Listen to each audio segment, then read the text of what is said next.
I love to sell.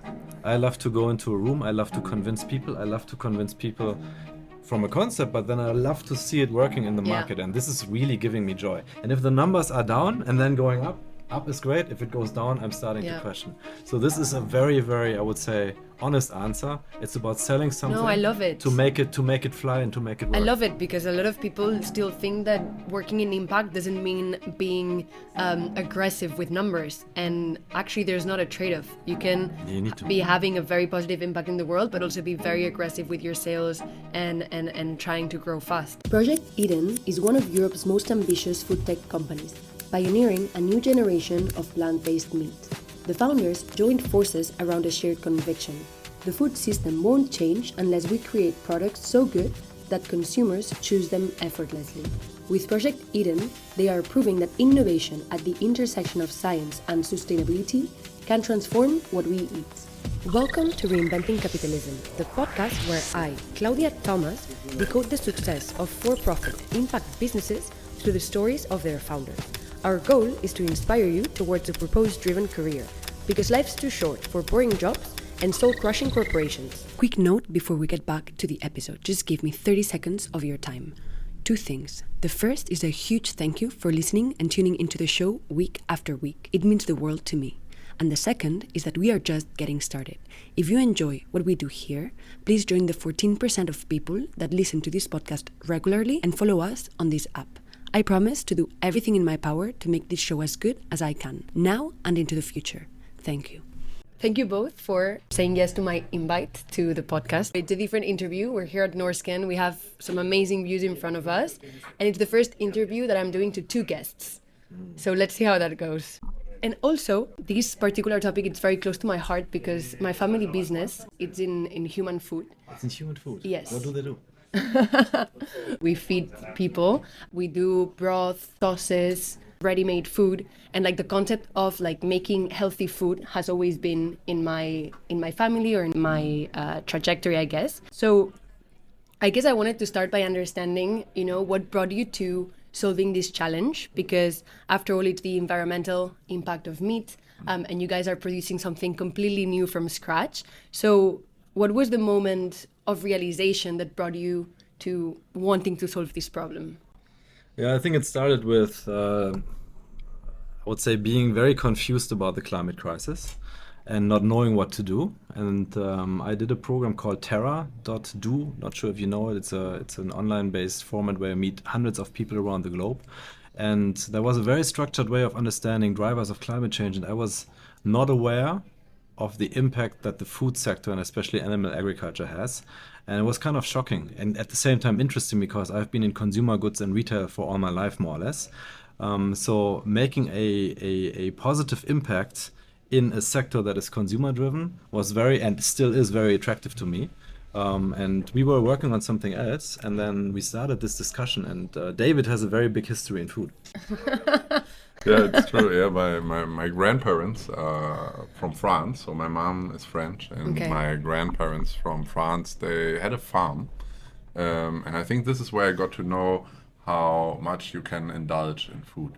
So I don't know, preparing food for months, so growing your own crops, making sure that they are beautiful, then gathering together with your family. And then, preparing that food and sharing it with your best and sitting there for 6, 7, 8 hours, just enjoying, discussing, drinking maybe, having fun. Yeah. I think this is where my passion and love for food comes from.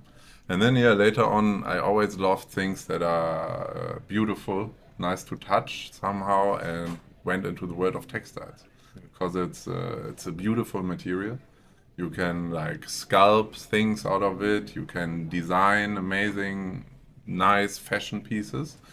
And I think this is where now today these 2 ways somehow intersect. And it's amazing actually to see that you can, one, bring passion for actually life and indulging into food together. And on the other hand, designing something in a way that people can enjoy it and afford it and have it on a daily basis. Yeah. Yeah. So it seems like it's a very personal problem for both of you. Tell us the story about like how you two meet and like how did you realize that this was something that brought you guys together? So we met in a completely different context. So we met. I was at that point in time still in Zalando, Okay. part of the leadership team of Zalando, and working on private label. So we had multiple brands, and we were trying to figure out how can we solve the waste problem of too many discounts to consumers and too much overstock. And the answer is not produce more or sell less. The answer is have a more versatile supply chain, and that's how we met. Asked a former colleague of McKinsey, and he said like, hey, you need to talk to this David guy. He's in Aachen University, crazy dude. He's traveling around the world. Meet this guy, and maybe you'll find answers. And then we Why met. him? Why him? Yeah, I mean, why did someone point you towards David? Because David, maybe you have to tell the story about the Yeah. institute that you were part of. Yeah, definitely. So I studied mechanical engineering at the time, and then I found this very boring because like a lot of people just think about the technicality of machines. I wanted to have these like, I don't know, more design-driven, fun interactions. So then I found fashion as something where actually a lot of machines are used. But many people in my environment, even in this institute where it's about textile engineering, textile technology, they were all going after cars or rockets, yeah, making lightweight materials. I thought, I know, I want to go actually in a very different niche direction for these kind of people, which is fashion. And I think there was probably one of the only ones of my kind going into this fashion sector. And then this is what allowed me then to travel the world and go to the different producers of clothing, because they wanted to have some input from someone who actually understands the machines and could bring the next era of technology into their companies, because it's still a very complex and manual workflow. And everyone was looking for automation, being more efficient, creating less waste. Okay. This is very interesting because, and very important because the product that you've launched uses textile technology. But first, I want to talk a little bit more about the problem. So meat production, it's one of the leading drivers of climate change, but it's the consumption of meat is still growing. What is broken about the way that we consume meat in your own words? I think what's broken is that it's a beautiful sin. It's everywhere, it's easy to consume, it's like 24/7, and it's just a very, very great product experience. It's deeply rooted in our culture, it's deeply rooted in how at least I grew up. So it's very hard to give up, so it's beautiful. And it's an invisible sin because everything that happens outside of my plate is more or less invisible. I don't see animals being slaughtered. I don't see the CO2 in the atmosphere. I don't see the manure going into a river. I don't see that. I don't feel it. In that moment, I don't want to, and that's the problem. So we believe that it's very hard to rationally change this problem. We need to figure out an emotional and a sensory way to solve this problem. Yeah. And I think even more than that, the problem is also the quality of it. So people somehow over the last decades, when meat consumption grew out of proportion, I would say. If I remember stories from my grandmother, she would tell me she would only eat meat once a week. And this would be this great dinner that they all have together and they would enjoy it, or for Christmas. But now it's there every day, and it's very, very cheap. And I think this is where it went from an agricultural domestication of animals and actually taking care of them to make an amazing product out of it, towards farming as like an industry and more factory. And I think this is where it went the wrong way. And at the same time, people maybe also forgot about the quality they had. I think here in this environment, we can actually see where it's still there. If you go to like a nice tapas bar here in Barcelona, you'll find amazing ham. Yeah, people enjoy it and they pay quite a lot of money for it. But when you go to an average German supermarket, you will see it's mainly price driven and it's quite low in quality. Yeah. And also all the animals suffer actually a lot. Yeah. Yeah. So it's very accessible. Yes. And yeah, and that's why people take it. But like more other companies have tried to solve this problem, as in like offering meat alternatives. And I feel that it happened with Era, with a company here in Barcelona. It happened with Beyond Meat. That like there was a lot of hype with these solutions, and like everyone invested in those companies, and like everyone started trying the products. But then the hype kind of like lowered, decreased, and like I feel that it's not something that has been democratized. What went wrong with not specifically these two companies, but like with the concept? Like what was missing to democratize a product like that? So I think it's expectation versus reality.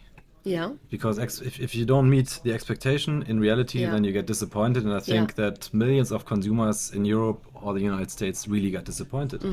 Because I still remember I was in Las Vegas, and there was the first time the Impossible Burger was being sizzled. It was like during a trade show. And everybody was like, oh man, this is the future of meat. And you try it, and yeah, it tasted okay, but it wasn't great. And I think it looks okay, but it is not great. It tastes okay, but it isn't great. It just doesn't match the experience that I have with meat. Yeah. And that many, many millions have with meat. So I think the main theme that I would say is disappointment. And when you double click on disappointment, it's the question, where does it come from? Does it come from availability? Not anymore. You can buy it. You can buy it in supermarkets. Does it come from price? Not really, because the prices are pretty accessible. So it's actually inherent in the product itself. And then it's about the question, does it look good? Does it smell good? Does it taste good? Does it chew good? And is it easy to digest? And if that is not the case, and if one of them is 0 or minus even, then the whole thing is 0 or minus. And then you need to be very convinced that meat is bad rationally so that you continue buying it. And so Yeah. we have really the sensory formula to solve. And this is where technology comes into play. Yeah, okay. So unless these 5 things are into place, consumers are smart enough to keep defaulting to their previous alternative. So Definitely. they're not going to switch. Most of them, like, it very much depends. There are some consumers that have like a clear view for themselves that they just absolutely don't want to consume it, but they still crave it. So they are willing to actually take a lower quality, but at the same time they have something that they crave for, and they are following pretty much what they think is the right way to do, actually not to consume meat. But on the other hand, the people who are actually quite open, and this is aware, I would say, the flexitarians out there, they would say, oh, the quality is lower, then I actually don't buy the meat alternative. I just reduce my meat consumption, and then I pay a little more for higher quality. Okay, got it. I think you already mentioned the kind of like value add or differentiator of your product and how the technology adds into the process. You're using, and correct me if I'm wrong, textile technology to engineer plant-based meat. That's correct. That's correct. That's okay. correct. That sounds very complex. Yeah, it sounds complex. The interesting question is, like, when we had a discussion about this topic of meat, and then we started, isn't it solved? There's Beyond is out there, Impossible is out there, blah blah. Everybody's out there, and then the main topic was, okay, texture is missing. Texture is missing. Texture. Okay. So how can we create something that is a whole cut, something that is a big piece of meat that has a certain structure, and you know it from a steak, right? A steak has a certain structure. It's an organically grown and intertwined structure. And and then we took a look into what is meat, and I think you explained it in this moment very interestingly, and it kind of stuck. It kind of really was a moment, and you think about the foundation of the company, I think it was that statement that really kind of set everything in motion. And that statement was very simple. I mean, Okay. Which Yeah. was? Yeah, for me it's organic fiber composite structure. So this means it's made out of fibers, but these fibers are somehow found in nature, and we Okay. can recreate it. And this is actually what we do. So we create fibers, we build them together, muscle fibers, into muscle strands, and then we put connective tissue, adipose tissue in it, and these are actually all the pieces you need to build meat. It's just you need to get the first building block right, which is the fiber, the muscle fiber. But that fiber, so for the people that don't know the company, how do you produce that initial fiber? Like with which materials do you do that? Yeah, that's the beauty of our technology, I would say. You can use very, very different protein sources, which are currently all plant protein sources because they are available and very good if you combine them in the right way. And then what we do is pretty much a plant protein. You could think of it as a structure like a little ball. You know that when you cook, for example, potato, it will crumble apart in your mouth. And when you compare it to meat, if you chew on it, it's more like a fibrous structure that's very difficult to chew apart. And this crumbling is actually the basic macromolecular structure of the protein. And what we do is we put under high pressure and shear force, we elongate them. And this is how we then create fibers, also on this very low level. And this is then called spinning. And the amazing thing is that the textile industry over the past 40 years really developed huge machines for spinning, so that all of us can actually buy clothes at a very, very low price. And we use very, very similar machines, but we put these plant proteins on top, and then you get these fibers out, and these you can then combine to reform a muscle. So interesting. Who would have said that you could make food with the process of making textiles? Yeah, and it doesn't sound yummy, right? When No. you think about it. No, it doesn't sound like nice. You don't want to eat that. No. But you guys we were just discussing like how do you convince consumers to use or I guess eat your products, and that's like a big question that I have because there's like these big trends about wellness and like eating real food, and it seems like the product, even if it comes from the fiber of the plant, the protein of the plant, sorry, it's still processed. It's not real food that you get from how do you call it, from the An animal? no from a plant. So how do you respond to that? Like how healthy is this product compared to real food? So first of all, we don't market it as a health product. So we don't go out there and say this is more healthy. We start with taste, we start with look, we start with experience. Because ultimately what we really found out is if we match experience, then we can sell. And there's a couple of very good products out there where you see the experience between animal meat and plant-based meat is so similar that plant-based meat really works. And we believe that we kind of do the same, or we can do the same when looking into certain product categories. We've cracked it for cold cuts. So we are looking into hams, for example. We have launched a range of hams under a brand called Lecker in Germany, Switzerland, and Austria. And so far, it worked quite well. So we have millions of consumers who've tried us, who are coming back and buying more. And this is quite cool. And we are never really putting out the finger and saying like, hey, look, you should buy this because it's good for climate, or you should buy this because it's good for you. If you turn around the pack, there's a couple of really good things because it's like high in protein. We have more protein per 100 grams than animal meat. There's no nitrates, there's no cholesterol, there's no hormones, there's low fat, yada, yada, yada. So if you want to have a rational story, you can have the rational story by this back of pack. Front of pack, you just see ham. And why?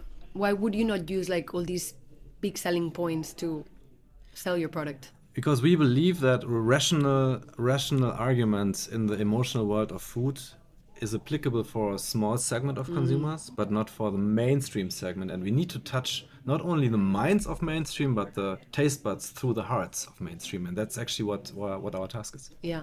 And I think like, based on what you were telling me earlier about how where you produce or your factories are also your offices. I feel that's also part of your like strategy with your employees or like the company, because it feels that they can be very close to the emotion of how cool is the product that you're creating.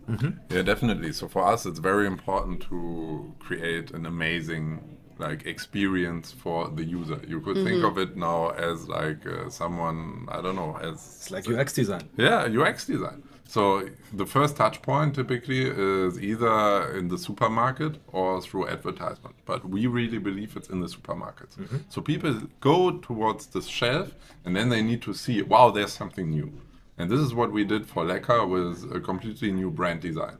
So all the shelf was like a little bit yellow, but mainly green. And we are red.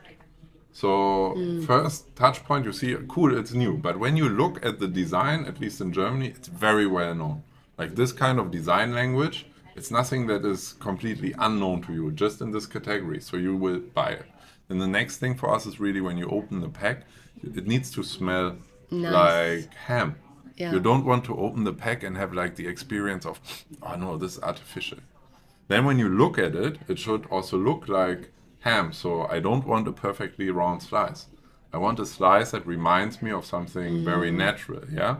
And this is how we train all the people that work with us, is to actually have these details in mind and always eat also real meat animal meat next to our plant-based meats to really always see where's still the little gap and what can I do better. And then what's amazing about the space that we built is actually that you can do this. You can just go into our kitchen.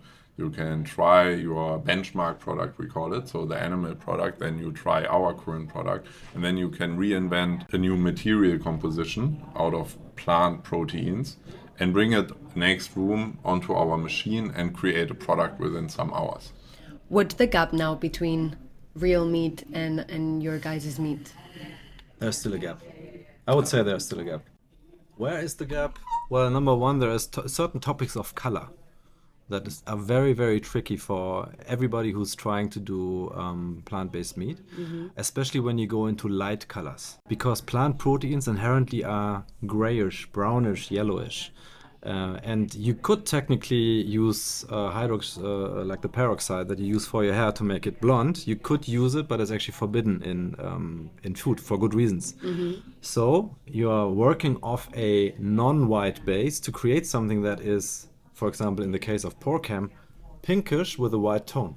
So having a color that is acceptable is very tricky to do. So that was one thing that really kind of took a long time for us to crack in the space of plant-based ingredients. It's just one example where you would see right now, if we are completely honest, if you take an industrial cooked ham, and if you take our ham, there is a slight more grayish note to our ham. Is that perfect? Do we want this? No, but it's a reality. That's one example, and obviously there's a couple of others as well.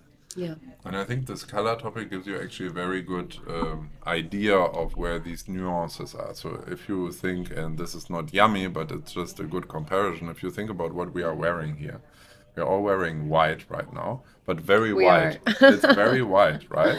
So typically I would compare it, if I would think in fashion terms, more towards something like a linen fabric, where you want to see some off-white, some real white. And this is what you would see in a real ham as well. So you have like a natural look. And that's actually very, very difficult to make at large scale. This kind of natural look of different colors, like feeding into each other without looking unnatural. And this is something that the human eye is so used to. Every time we get it right, it's a crazy effect. Yes. Like we had this one chicken ham that we just developed. And we had some little red dots in the fibers that actually came from a certain procedure that we do making the fibers. And they remembered of like little blood veins that you typically don't want to have in real ham. But since they were there, suddenly this imperfection in the product looked so real that everyone got crazy. And it's these little details that you need to put together and are quite hard to put in a automated process. Yeah. Hi, can I ask you a quick favor? Every week, we dive into the stories of founders that do more than just make money. Our mission is to prove that a career in impact can be both purposeful and financially sustainable. If you believe in creating meaningful work, share today's episode with one friend who's ready to make a difference. It would mean a great deal to me. Your support is what keeps this show alive and growing. Thank you. Last question about the product. You said that you don't market it as healthy, but is it healthier than or as healthy as natural products? Yeah, when you take a look at it again, like number one is it's high protein. So you have roundabout, depending on what product you buy, between 28 to 34 grams per 100 gram. And we have a protein mix, wheat protein, pea protein, fava bean protein, that together give you all the essential amino acids that you need. So it's actually not a deficient amino acid deficient protein source, but it's actually a combined one. So in terms of protein, it's actually a pretty good source. In terms of fat, there is a very low amount of saturated fats, so that's also pretty good. And as I mentioned, there is no hormones, there is no nitrates, there is no antibiotic residuals in it because it's plant-based. And in terms of carbohydrates, there's not so many carbohydrates as well. So overall, I would say it is a pretty good product. Is it now the most healthy product on the planet? Most likely not. But it serves a way better purpose than putting an animal ham on your sandwich or on your omelette. Yeah. And I think in comparison, especially to the early product that you saw in plant-based meat, Yes. it's definitely way healthier. And the amazing thing about the technology that we have is that you can create extremely healthy products if you want to. This was not our target for now. Let's see what the future brings. But for now, we really wanted to recreate ham. And what we did for that is actually go very, very similar in the amounts what you will find. So you will find a similar amount of protein, slightly higher. Similar of fat, slightly lower. Why? It also gives you like the same texture and experience. Yeah. But then if you want to think about foods for the future, yeah, super high protein or special functions that you want to have to become healthier, this is something that the technology can deliver at super nice texture. Yeah. Yeah. Thank you for that. Let's switch to the topic of purpose. It's a topic very close to my heart, as you guys know. I spent many years working for companies without it, and I found that there was always something that lacked in my day, that was lacking in my day to day. So you guys have recently raised 15 million euros in your Series A, and it seems like you're scaling very fast. How do you make sure that you keep purpose at the center of your culture as you grow? It's a very tough thing to do because as you grow, or as we grow, the team grows, and there's always people that come because it's kind of interesting, or maybe, oh, they raised a nice Series A, let me go there. So making sure that we have people that really want to create something that has a positive impact, and we call it positive consumption, that they like that idea, that core idea needs to be there. And for me, I mean, I've also worked in a lot of companies and as a consultant, and I always had the feeling there is something missing. And bringing together the worlds of business, of design and art and science to create something that can, I would say, substitute something that's bad is actually something that really keeps me going. Because we have gone through so many hard times as well, like technological changes. We had to completely change our fiber technology. I remember we raised our seed. We tried the technology that we thought would work. And you know what? After half a year, we found out it didn't work. It did not work. We had to completely start from scratch, rethink, and the time was ticking.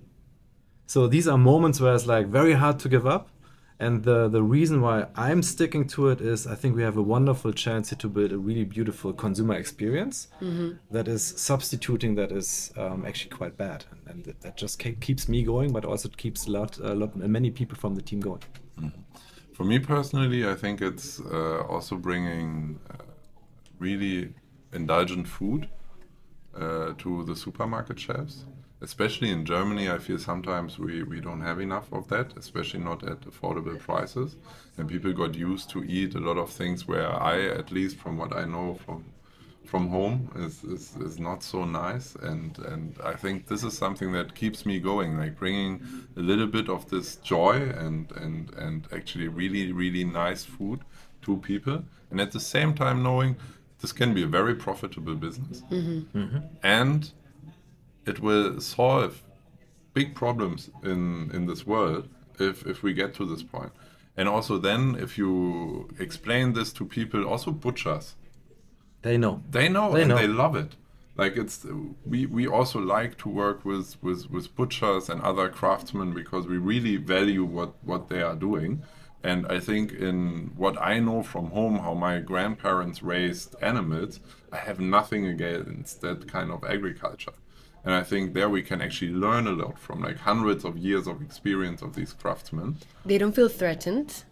No, sometimes they do. Yeah, sometimes they do. But I mean, we are now going to a lot of kind of trade shows for retailers, and even like within retail chains, they have these regional trade shows. And there's oftentimes butchers coming to us and being very critical. And they say like, look, this is this artificial meat. I would never do this. And they say, hey, can you please try it? And then they try it and say it's actually quite good. It's actually quite close. And this would be if I wanted to eat something that's not meat and I want to have the experience of meat, that would be it. So there is this kind of, I would say the openness starts with trying it. And what I've also seen is that, including myself and David, we had a hard time to understand the complex problem of, is it really so bad to eat meat? But there was this one statistic that at least kind of got me very going. If you think about I'm not sure if you heard about the feed to meat ratio. It's about like, imagine the cow or a pig is a factory for protein product called meat. How many protein kilograms do I need to shovel into it, like in terms of food for that animal, and how much do I get out?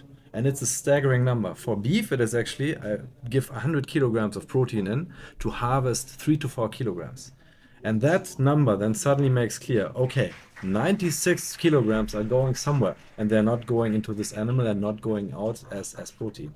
And I think just knowing that this kind of input-output ratio is so bad, and if you just take the same input and put it into a machine and get the same output without losing a lot, this makes complete sense. And therefore, in a way, most animals, chicken not so much, but like cattle for sure, are just very inefficient bioreactors. And this is why it doesn't make sense to feed a very inefficient bioreactor from a mathematical and climate science point of view. So you've described your personal purposes. I don't know if that's actually the word, purposes, but I'm going to use it. Good. How would you define your company's purpose? Like what do you think it's your like magic, like value add for employees that will make them feel engaged and that will make them want to work for you? I think one thing for sure is already in the name. So Project Eaden we thought of it as a project house. So somewhere where people who want to collaborate very fast on different things can come together.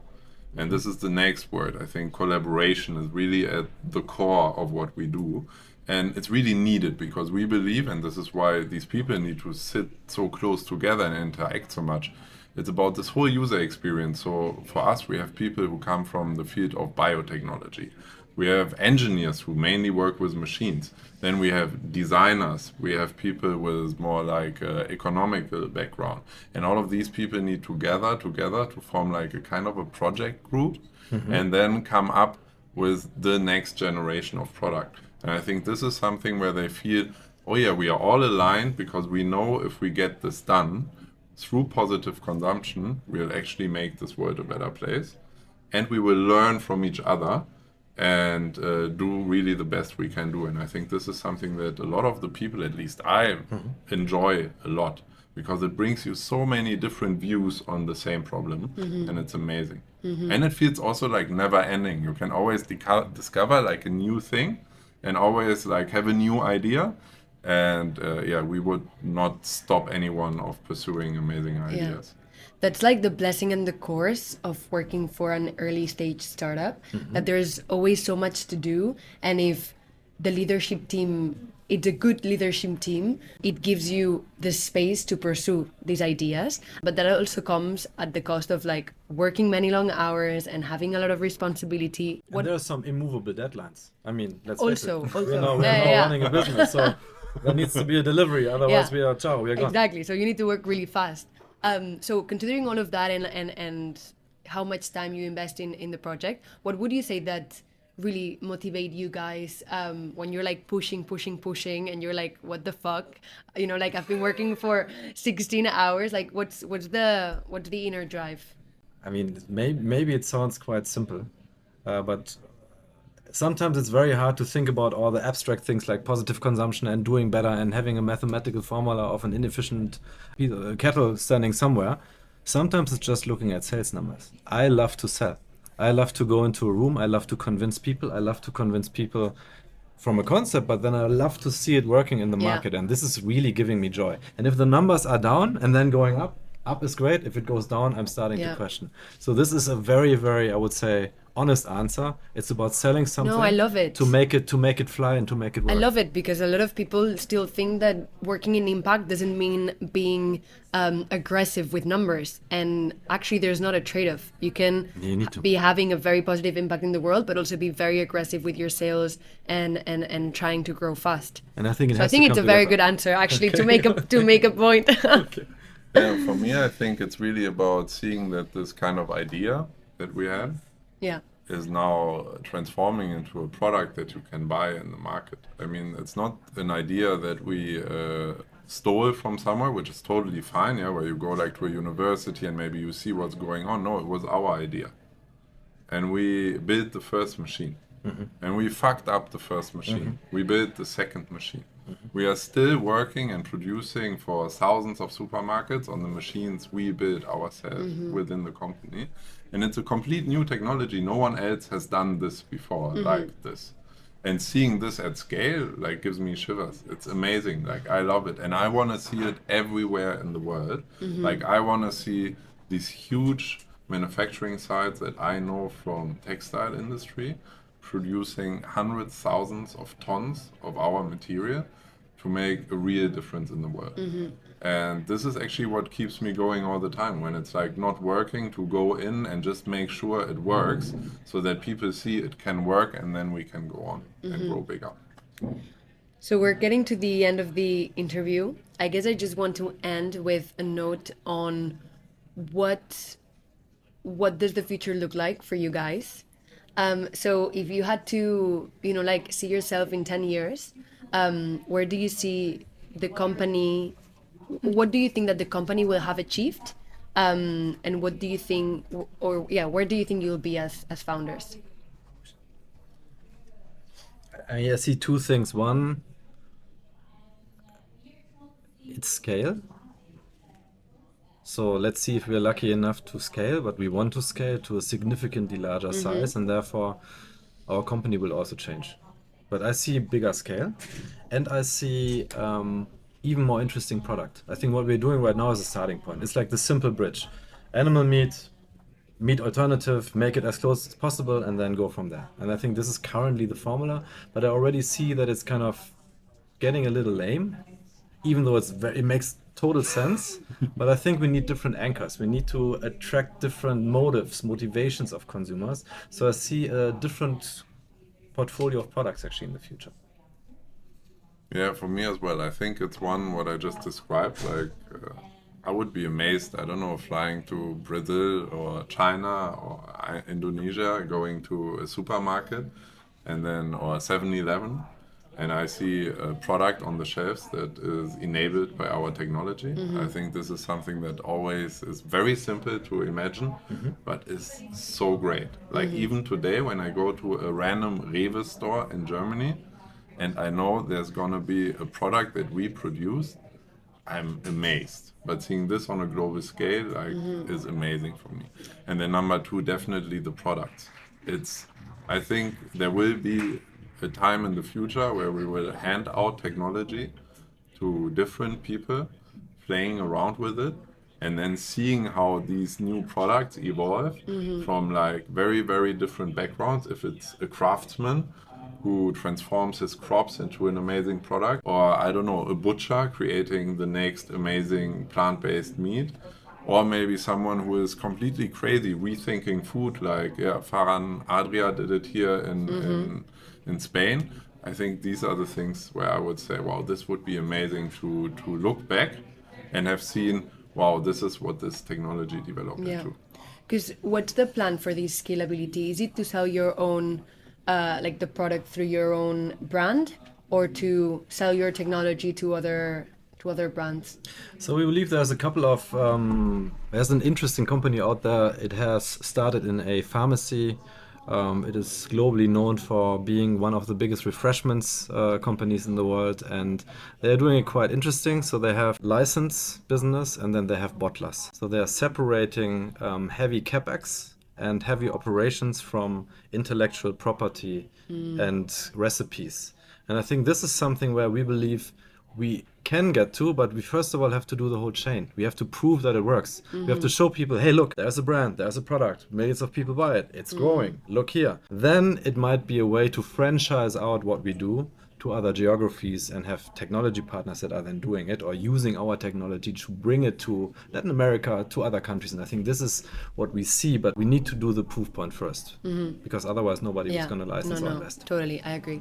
Where can consumers find your products now? So right now you can find our products in 2,500 plus Rewe stores across Germany. You can buy us online in Flink and Volt, like express commerce. We are going live in Billa in Austria. We're actually live by now. And we are selling in Switzerland in Coop. So in hundreds of Coop stores across Switzerland, especially in urban areas like Zurich, Bern, and the likes. Wow. I hope Coop is like the first, like the Switzerland is the first one, but then like it's a good like trampoline to expand to other countries. Absolutely. I hope so. Yes. Well, guys, thank you so much. As I said, I've loved your energy when I saw it. You have a lot of complicity between you two, and you can tell that you A, love what you're doing, but B, have a lot of fun doing it. So I think that's a very contagious energy, and I'm sure your team feels it. So I'm gonna put the open positions that I saw that you guys are hiring, and anyone that gets those jobs, I think they're gonna be very lucky to work with you guys. So thank you so much. Thank you so Thank much. you very much.